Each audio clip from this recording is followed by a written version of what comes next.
Welcome to the Transforming Trauma podcast. Transforming Trauma is presented by the NARM Training Institute. I'm your host, Emily Ruth, and I'm so glad you've joined us today. Hi, Transforming Trauma listeners. Do you want to join the international NARM community in support of trauma-informed care? If so, please consider joining us to become trained in the neuroaffective relational model. We are excited to offer 2 starting levels of professional trainings designed to support those of you working with clients or populations dealing with the effects of adverse childhood experiences and complex trauma. The Level 1 online NARM Basics training is a psychoeducational training designed for helping professionals in a variety of fields, such as mental health professionals, substance abuse counselors, educators, doctors, nurses, other healthcare providers, coaches, and more. The Level 2 NARM Therapist training is a comprehensive clinical training designed for licensed mental health professionals, as well as current mental health graduate students and clinical interns and trainees. For more information on these NARM trainings and to apply, please visit www.narmtraining.com/schedule.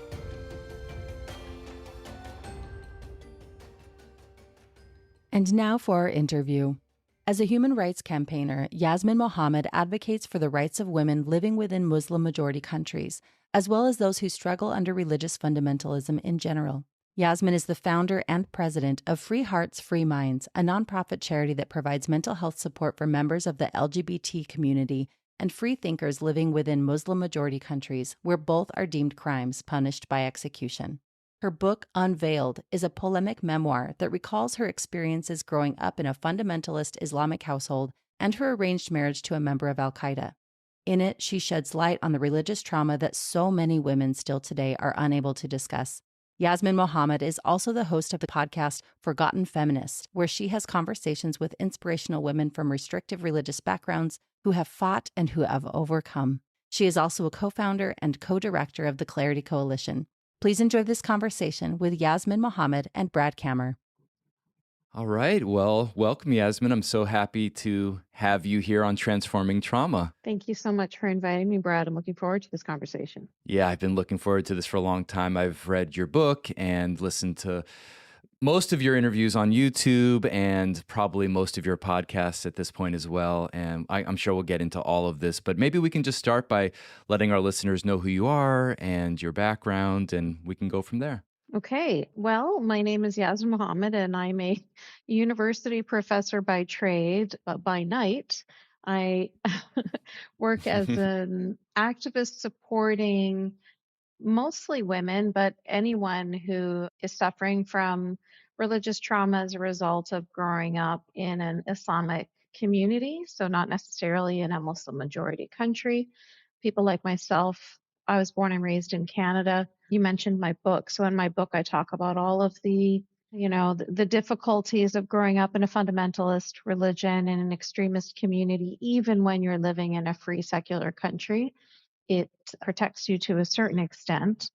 But as a child, of course, when you're living in your home, you're living by the rules of your family. And so because of that experience, and eventually I was forced into a marriage with a man who was a terrorist for Al-Qaeda, and got away from him. Once I had my little daughter, I wanted to make sure that she didn't live the same life that I lived. So I was able to get my daughter and get away from him, get away from my family, and then I was in a free secular country. I had just had to get away from all of these obstacles first. And the first thing I did was start going to university. Now, because I'm in Canada, I was lucky enough to be able to get student loans, and there's support for people who want to better themselves in a lot of ways. So I got student loans and started going to university. And in university, I took a course called The History of Religions, and the course focused on the 3 monotheistic religions. And with my mom being an Islamic studies scholar, she was the head of the Islamic studies department at the Islamic school that I attended growing up. I knew I'd have a third of this curriculum down. So I thought, well, I'll take this course. It'll be an easy A, not knowing that it was going to change the course of my whole life. So as I was in that course, 9/11 happened. So I was bombarded both intellectually and emotionally. And by the end of that year, um, I no longer wanted to identify as a Muslim anymore. And I was quiet about it for many years, very careful, not just because my daughter's father was a member of Al-Qaeda and I didn't know where his connections were. I knew he was in prison in Egypt, so that was good, but I didn't Mm. know where his friends were. And of course, leaving Islam, renouncing the religion, the punishment for that is execution. Now, that doesn't necessarily have to be done by the state, it can be done by any believing Muslim. And so you stay really quiet. I never really wanted to talk about my past. But then there was an episode of Bill Maher with Sam Harris Mhm. and Ben Affleck Mhm. that it was like the first time in my life where I felt seen and heard. Really, I felt represented. Sam and Bill Maher were talking about people who have renounced Islam are killed in many Muslim majority countries, but then there are some countries like Egypt that are considered progressive, and Egypt does not execute people for renouncing the religion. They put them in a mental institution instead. Mm. And so there was Pew Research done in Egypt where they asked Egyptians, do you want to change the laws so that people who renounce Islam will be executed? And an overwhelming number, close to 90% of people said, yes, we want them to be executed. So, with my mom being Egyptian and with me having renounced Islam, it felt very close to home that they were having this conversation. And then, of course, Ben Affleck jumped in and started calling them racist and shut down the conversation. And that's what made me feel like if Sam Harris and Bill Maher speaking about this are being attacked simply by virtue of their immutable characteristics, they are straight white men, so they shouldn't have the right to be speaking on a topic that doesn't directly affect them. While I completely disagree with that, I don't think that any powerless groups could ever succeed without those with power being allies. Mhm. I felt like, okay, well, here I am, a brown skinned woman from Arab family. I'm going to say the same thing. I'm going to speak about it, and it'll be harder to shut me up, or so I thought. I still get called all the names in the book. But going through the process of writing my book and being approached by so many people around the world telling me their stories, sharing their experiences, relating to my book, it made me realize that there's so many people out there that need help going through what I had just gone through. And it kind of would give a sense of purpose to what I've gone through Mm.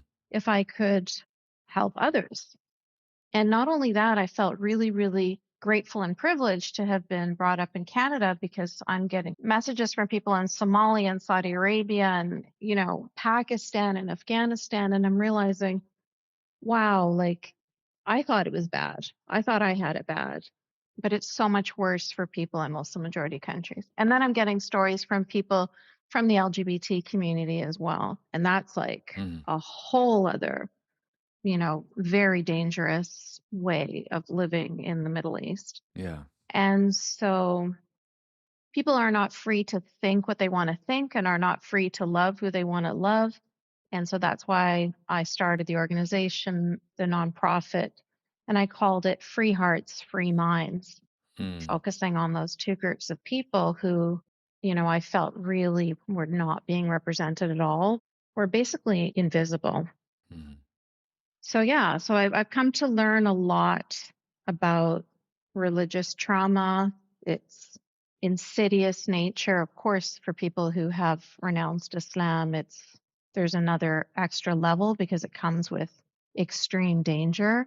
Even those who aren't, in danger of execution, they're still in danger of persecution. Mhm. So it adds another extra element there. But I'm very grateful that I have amazing people working with me and that we're able to do such wonderful work. I wish that we could do more, of course. Mhm. Right now, we're just trying to figure out how we can start offering sessions in Arabic. We have lots of people contacting us who are not that comfortable expressing themselves in English. And so that's our next goal.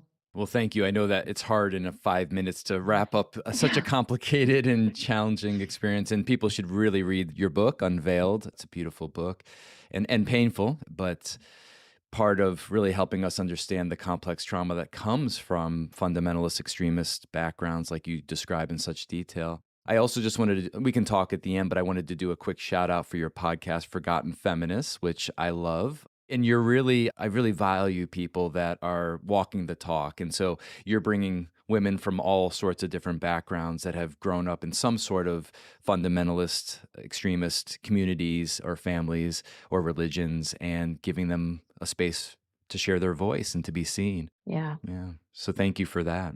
Thank you. Thank you for watching and for listening to these women, because really just being heard, just telling your story and having people care about what you've been through is such a major first step in the healing process.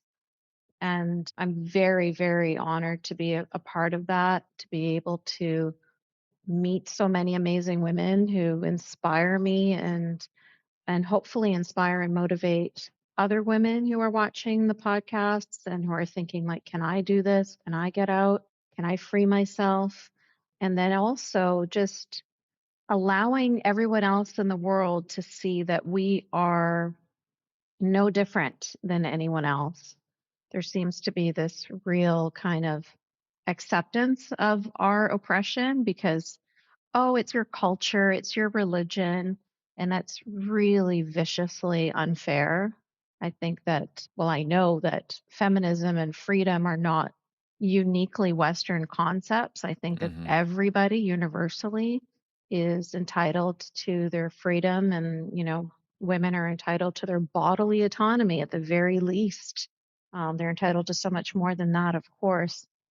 But it's really disheartening when we come up against people who think that they're helping, or they think that they're on the right side of history, or if they think that they're being open-minded, progressive people when they say things like, but that's their culture, but that's their religion, and kind of dismissing us as if that's just our lot in life.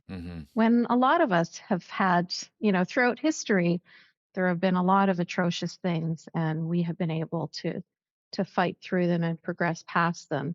And we haven't said, oh, well, that's our culture, Yeah. and just accepted it. Yeah, I definitely want to dive more into that. It's a territory that I'm interested in. But first, one of the things we like to start with at the beginning of our interviews, and which you are kind of already kind of going in this direction of just what would you hope for someone that's listening even to this one or your podcast, what would you hope they take away? I really hope that they start to recognize that the religious trauma for people who grew up in Muslim majority communities is not distinct or different or unique from the religious trauma that people who grew up in fundamentalist Christian communities, in cults, in fundamentalist Jewish communities. There are so many different groups that diminish the people that are within the group and that have such control over them so that the people themselves don't even have a sense of self. We can see it really clearly sometimes. I think the smaller the group is or the newer the group is, the easier it is for people to recognize.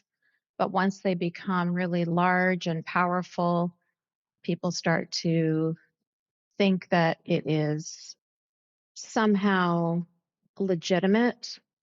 And also the fact that a lot of us are coming from countries where when we're living in the West, we're considered minorities. We're considered like we're coming from minority groups.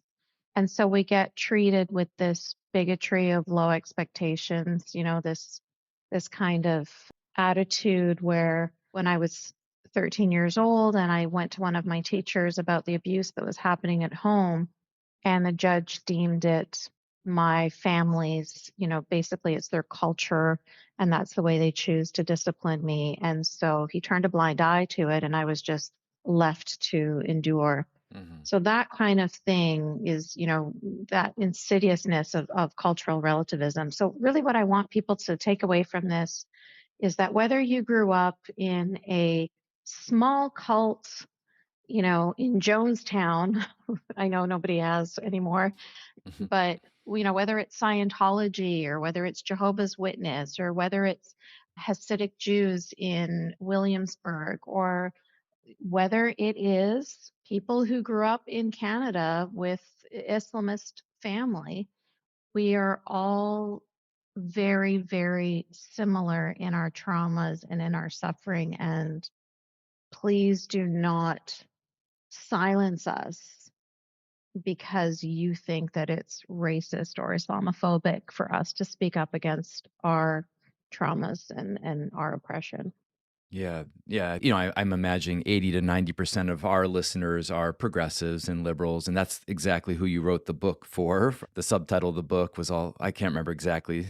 How Western liberals empower radical Islam. Yeah, yeah, that's intense. And so I want to kind of unpack that a little bit because of course liberals, believe and feel that they're doing good by respecting different cultures and championing diversity. And where does that help us navigate that? It feels like it's a very fine line. Yeah. Yeah. So I'll give you an example for what's happening right now in Canada, actually, because it's all kind of blown up. It's actually blown up in the US and in the UK as well for the same reasons. In Canada, for the longest time, the Muslim community would make all sorts of demands on the school system. Like I work in education, and there's been a lot of work done to get Christianity out of secular schools. We used to say the Lord's Prayer in the morning. We don't anymore. There's all sorts of things like that. When Muslims came in, they started demanding prayer rooms, half a Friday off, things like that. And their demands were always met. There was this very clear preference of giving the Muslim community what they wanted in Canada, even if it went against our values. What we agreed were our values. We agreed that our schools were going to remain secular, but if Muslim families want this, then they're going to get it. Then Muslim families started saying, we don't want sex education for our kids, even though we had already decided that sex education was going to be part of the curriculum and required for students to graduate. But we made allowances for that.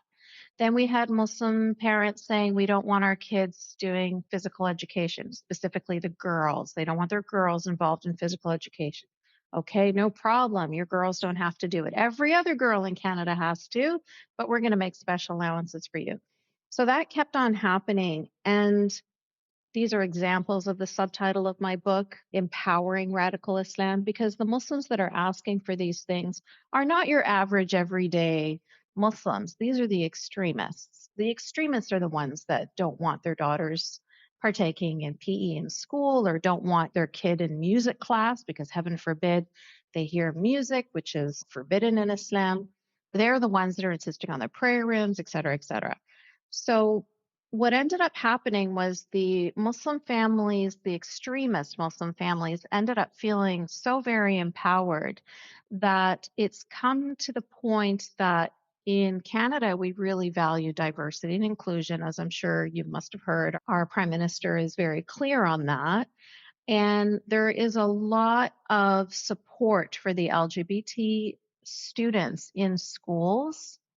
And now we have the extremist Muslim parents out there protesting in a very aggressive manner, screaming things like being gay is not okay. And it's like the first time that they've been told no. Every other thing that they wanted to do in our schools, regardless of whether it was a value that we had already agreed upon or not, we made allowances for extremist Muslim families.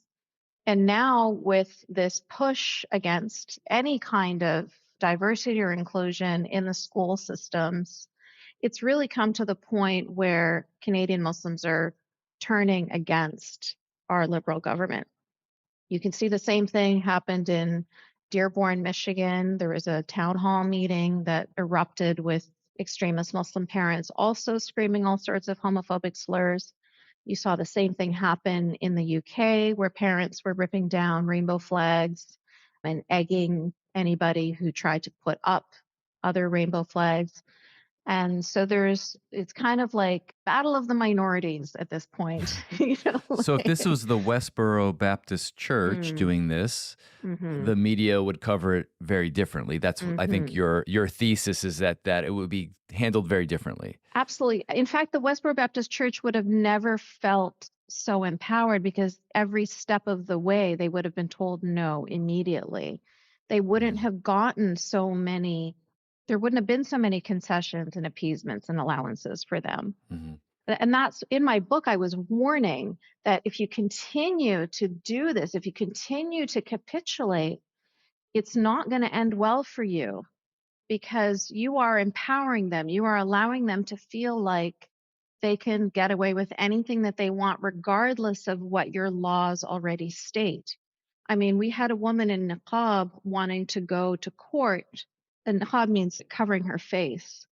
So we already have laws against, you cannot cover your face. You have to show your face. In fact, you're not even supposed to be wearing a hat.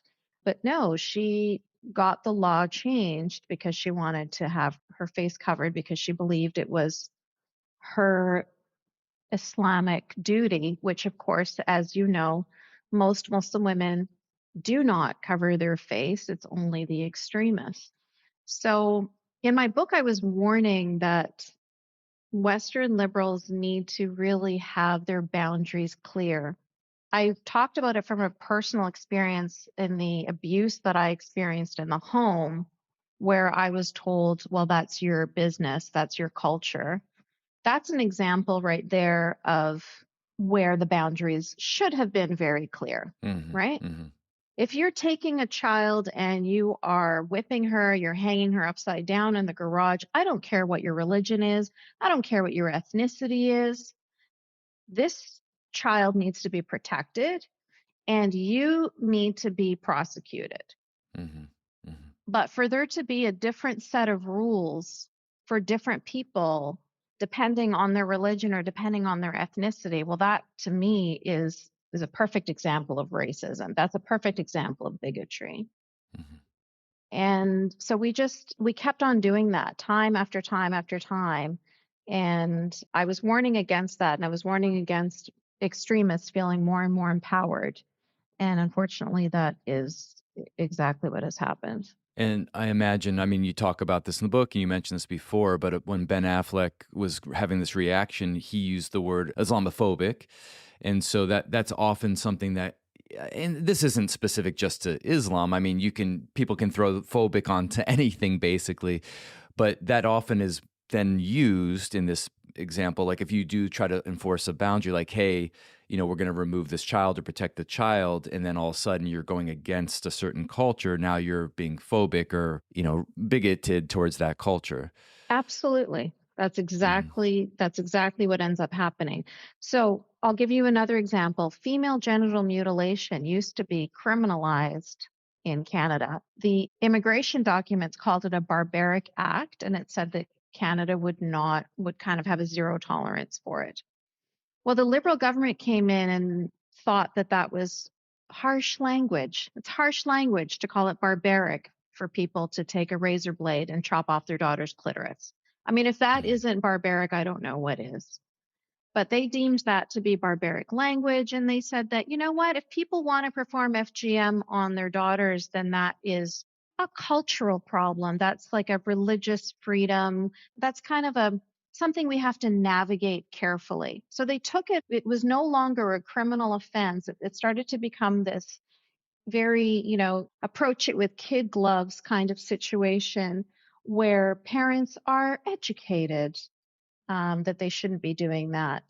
And all that does is allow families to feel families who want to do this to their daughters to feel like, well, there's not going to be any real deterrent to me doing this. What's the worst that's going to happen? They're going to put me in a 3-day education or whatever. I'm not even sure exactly what happens with it. I think they just get given a pamphlet, to be honest. There's no real deterrence. It's not like a criminalized activity that will deter them from harming their daughter.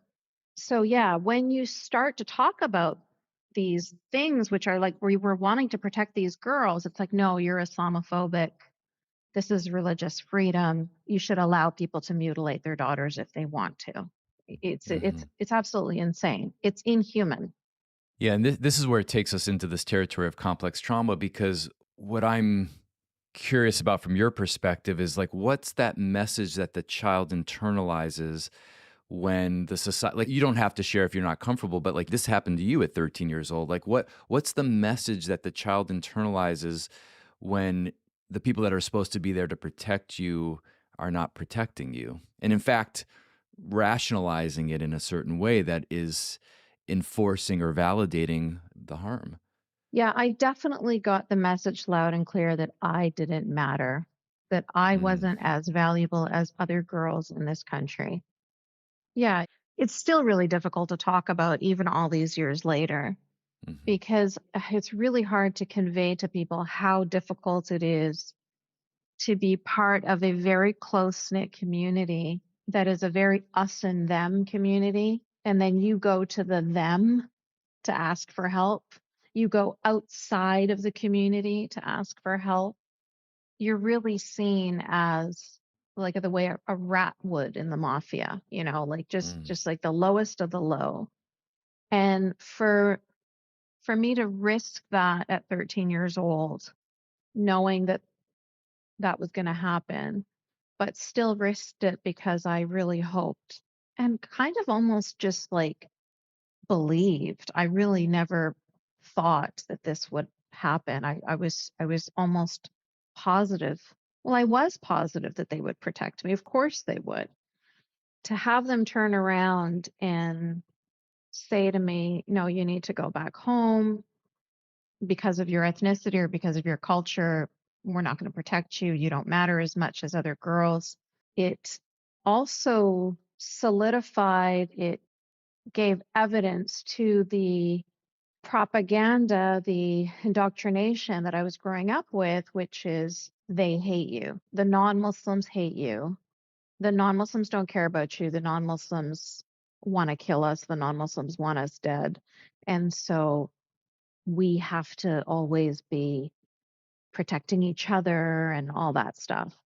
So it kind of put me in a position where I had nowhere to go. mm, I had no hope. mhm. Within the community, I was being abused, and outside of the community didn't care. And so I was.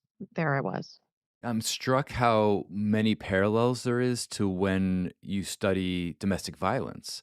I mean, it's the same exact dynamics of typically a woman that is in a domestic violence situation and being told all these messages about how no one cares and no one will Hmm. even notice if they're dead, and no one loves you. I'm the only one that can do this for you, Yeah. and then sequesters them, disconnects them from people that might be resources or support. I mean, it just seems like there's a lot of parallels when you're living in a fundamentalist, community or family, to the same exact dynamics of control that we are so, at least in more liberal countries, very focused on helping women free themselves from these situations. Yeah. And then to have all of those things that you were told be reinforced was really difficult to overcome, especially since I was so young. Yeah. Yeah, because you internalize these. I mean, this is what we Hmm. talk about in complex trauma. It becomes just how you believe about yourself and how you go through life. Yeah, absolutely. And people always ask me when I got away from the man they forced me to marry, and when I got away from my family and it was just me and my daughter, they would ask me, like, why didn't you go to a women's shelter? Why didn't you do this? Why didn't you do that? And it never crossed my mind to ever think of getting more help from the Canadian system like that. Like for me, do you know what I mean? Like I didn't think that I I didn't think that they would care about me or my story or my daughter or what I'd been through. It Mm, was not important. I would just yeah. apply for university and apply for student loans just like everybody else. I would just get in line because Yeah. I didn't think that I had any reason to be. I mean, even when there was times when I couldn't eat because I had to feed my daughter because I didn't have money. And people say, why didn't you go to the food bank? Never crossed my mind. Never thought Yeah. that that was for me. That was for other Mhm. people. I was already told that's not for you. And I just, exactly what you said. I internalized it at the age of 13. And so even though I was at that point in my 20s, I still believed it to be true. Yeah.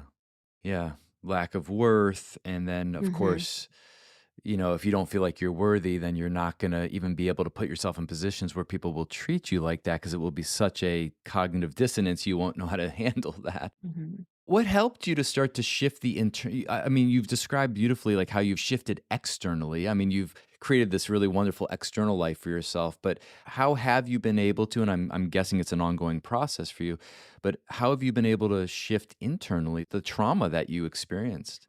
Oh, that is a very, very long answer. I would say in the very beginning, it was really my daughter. I had to really quickly become a mom that I wanted her to look up to.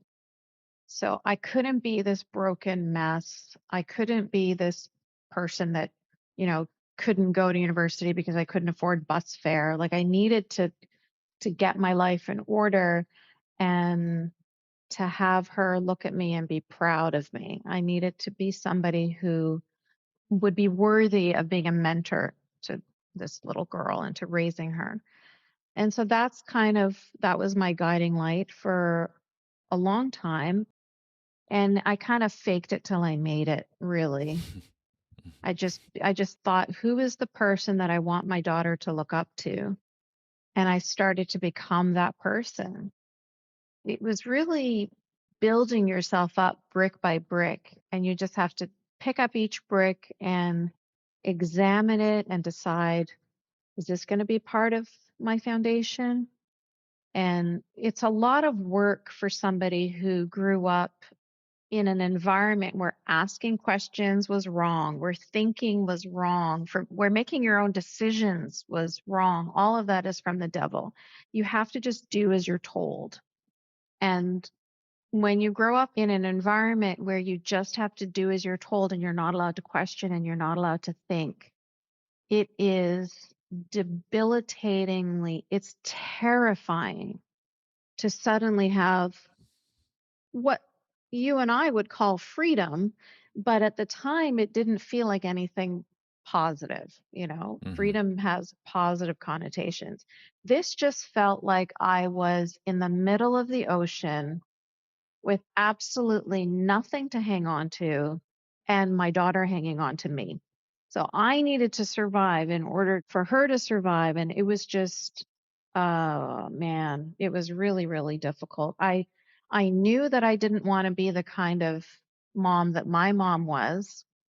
And I knew that you would naturally parent the way you were parented if you're not very careful and sort of purposeful about your parenting. So I took a lot of child psychology and parenting courses and things like that as much as I could.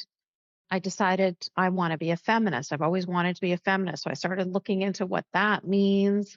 I grew up in a very anti Semitic, very homophobic environment. So I had to start unraveling all of these, learned hates that I had in me. And you're right, it is an ongoing process. For the longest time, it was really about my daughter and what she would look toward. But more recently, it's become what feels right for me. My daughter at this point Mm. is 25. So when I'm talking about my little baby, that was a long time ago.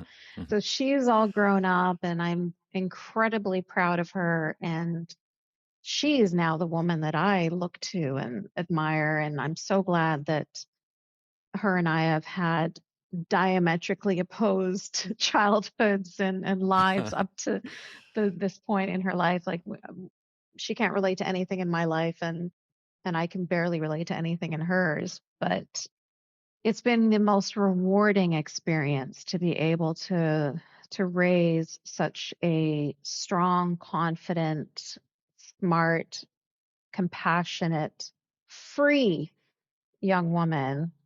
And she heals me, and the work I Mm, do with Free Hearts, Free Minds heals me.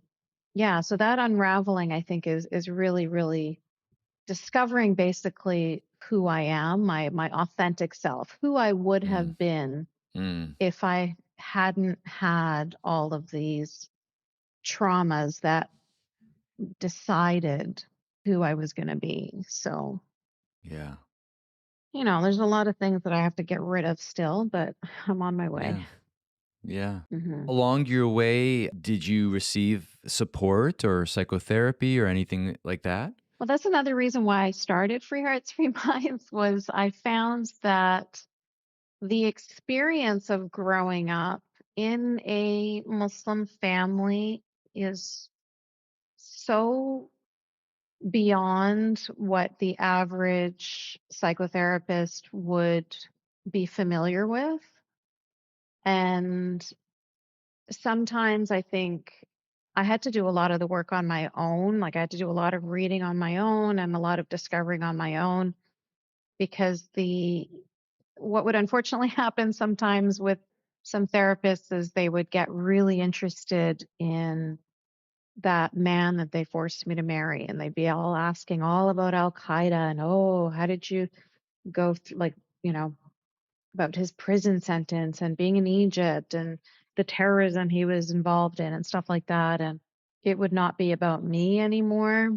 Mm, And I just had just a lot of not so great experiences that it made me feel like that was a gap.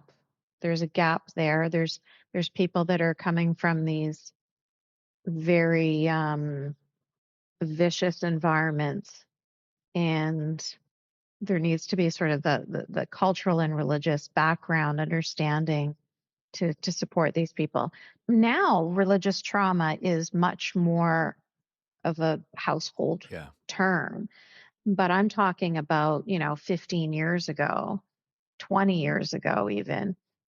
These were not it was not a thing. Well, at least it wasn't with the therapist that I had been meeting, and I didn't even know to call it that. Sure. Yeah, That's the whole intention of having you as a guest, is because still many people grow up and don't realize that the experiences that they had really fall under this category of religious trauma.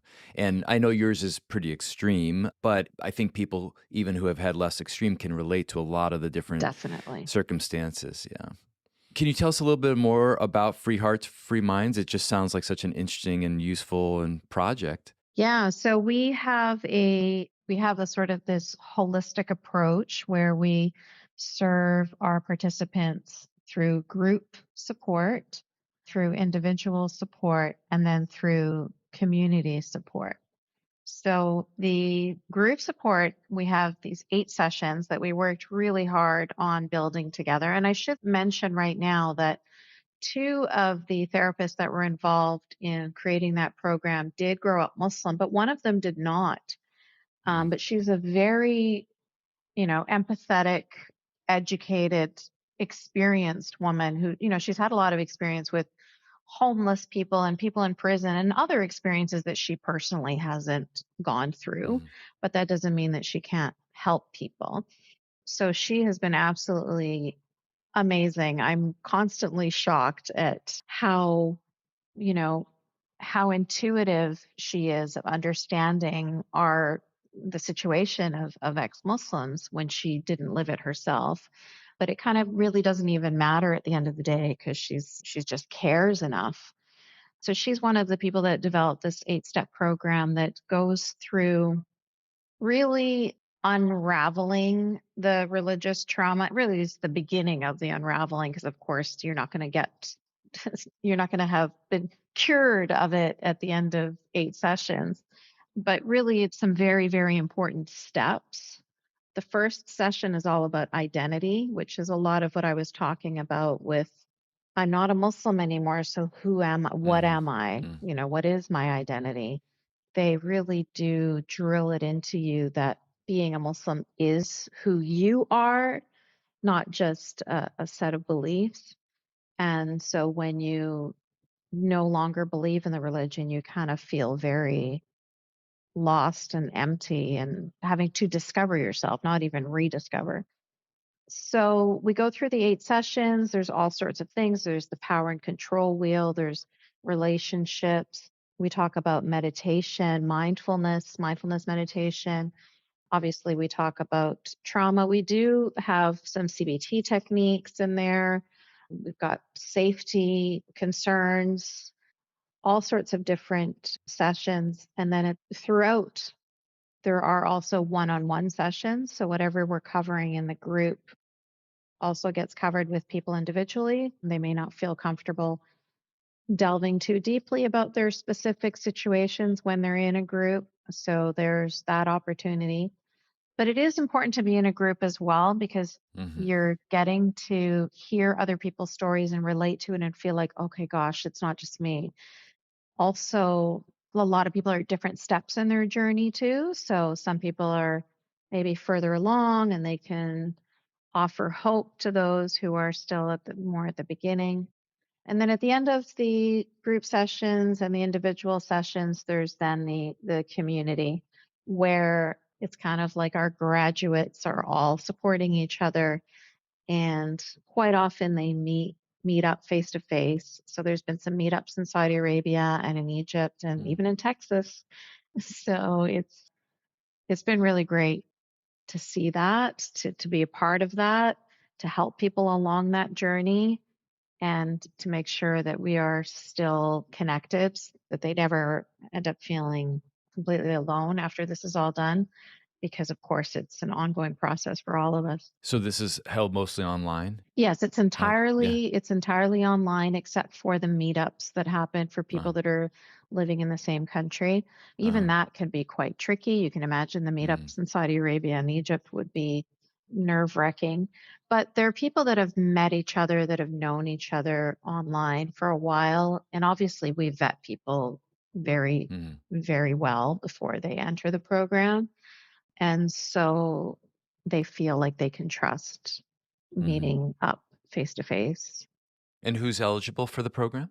Really, anybody who grew up Muslim. Now, this is really important because we get a lot of people saying, like, okay, but I'm not an atheist now. I'm still spiritual, or Mm. I think I might still believe in some aspects of Sufism, or I'm investigating Christianity. It's fine. It doesn't matter. It's not necessarily for people who are agnostic or who are atheist. It's for anybody who feels like they need to overcome the trauma that they're carrying with them because of the difficulty of growing up in a fundamentalist home or a fundamentalist community, or even extremist societies too, like Mm. Iran and Afghanistan and Pakistan.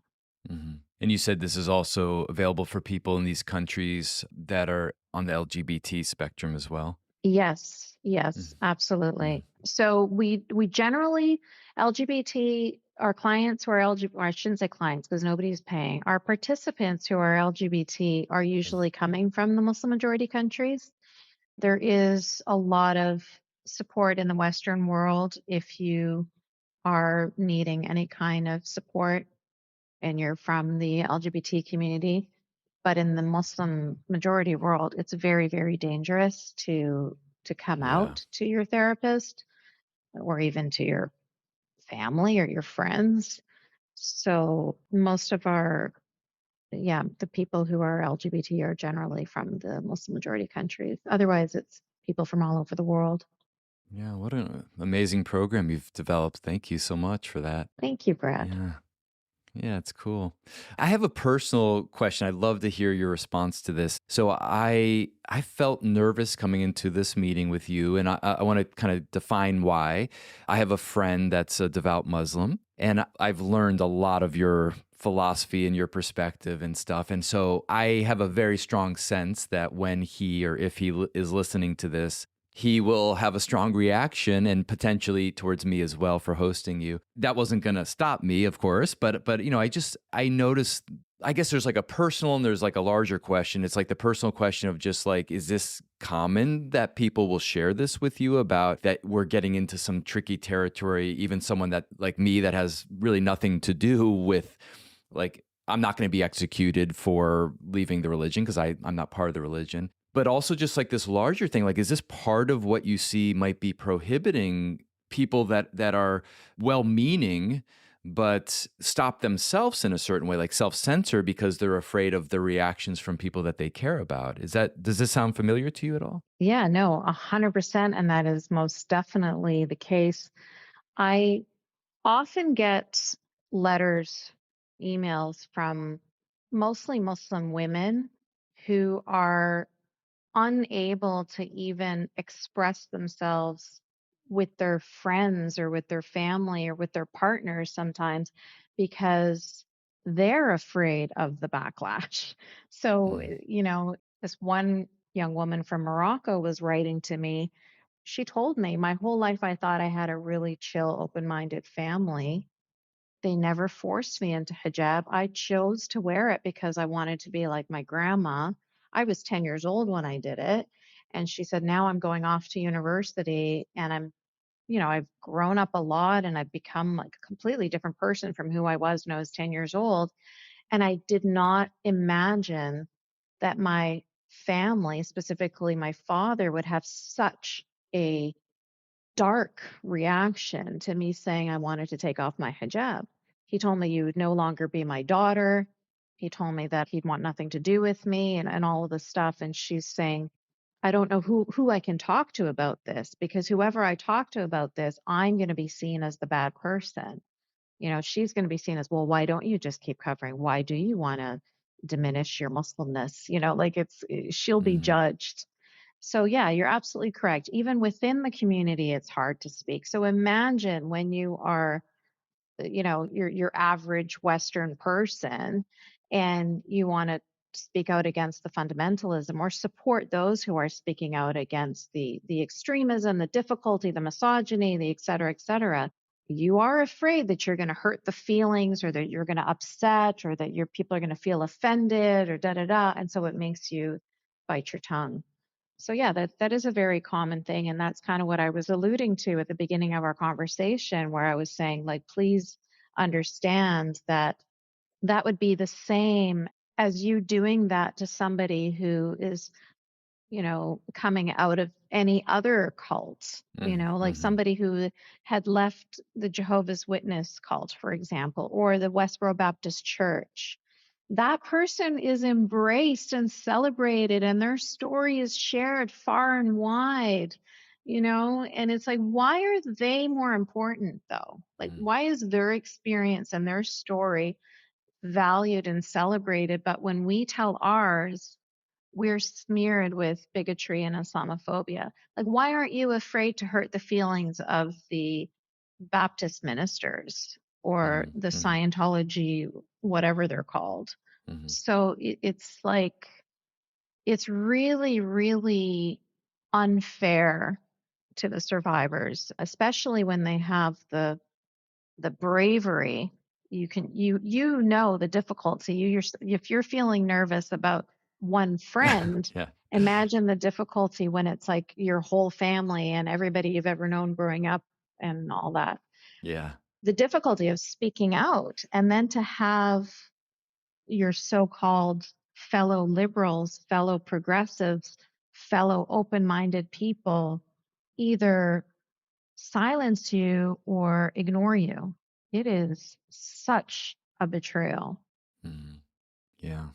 Well, you did all that. You stood up, and even when you were lost at sea with no one there for you, and I just am so admiring of not just that you did that, but you've continued to, again, walk the talk and bring this, what you've learned and to all these people. And again, even all these people that haven't been directly touched by it, you've really helped us learn from your experiences. And I believe that your experiences really is parallel to many other experiences just outside of Islam even. And so I think there's a lot of learning here for us, those of us that focus on trauma, how we can learn from people like you to help people that have been through other experiences in communities that have oppressed them and objectified them, and how we help people kind of find their authentic self, which is what your journey, I heard, is all about here. So Yeah.